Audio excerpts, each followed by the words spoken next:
बिस्मिल्लाह buddies.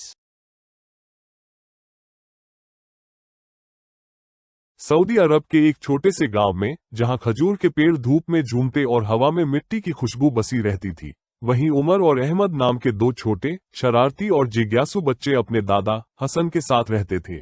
आया, हाँ दादा जान, आप नमाज क्यों पढ़ते हैं?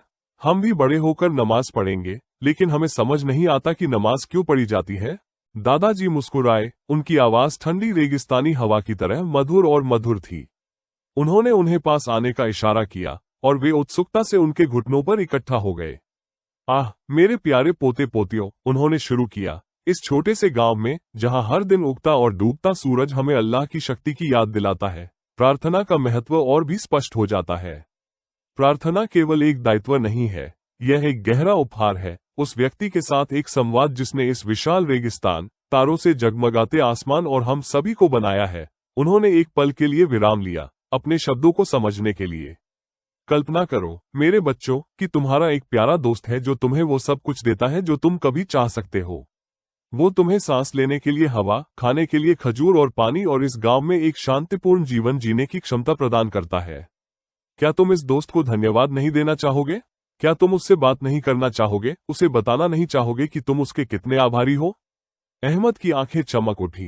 हाँ बिल्कुल, अनगिनत आशीर्वाद, हमारे धड़कते दिलों से लेकर सितारों से भरी चांदनी रातों तक।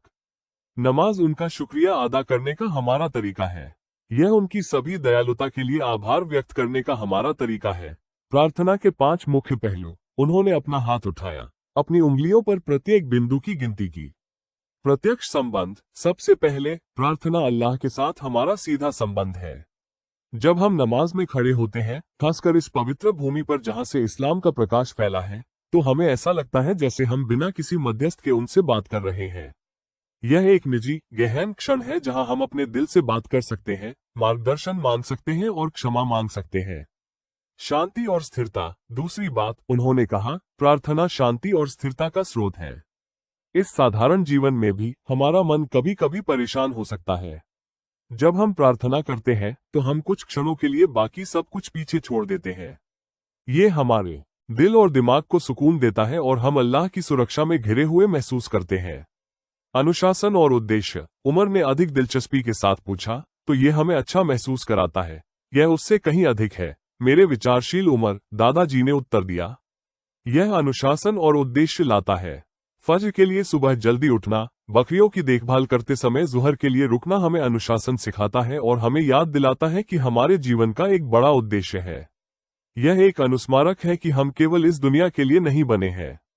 आत्मा की पवित्रता। चौथी बात, दादाजी ने आगे कहा, प्रार्थना आत्मा को शुद्ध करती है। जिस तरह हम अपने शरीर को स्नान से साफ करते हैं, उसी तरह नमाज हमारे दिमाग और दिल को नकारात्मकता से साफ करती है। ये सच बोलने, ईमानदार रहने और हर किसी से दयालुता से पेश आने की निरंतर याद दिलाती है। आखिरत के लिए तैयारी। वो मुस्कुराया, एक सौम्य गर्मजोशी बिखेरते हुए। आखिरकार, मेरे प्रियजनों, प्रार्थना आखिरत के लिए हमारी तैयारी है। ये सांसारिक जीवन एक परीक्षा है। जो व्यक्ति अल्लाह के साथ अपने बंधन को मजबूत करता है, वो परलोक में सफल होता है।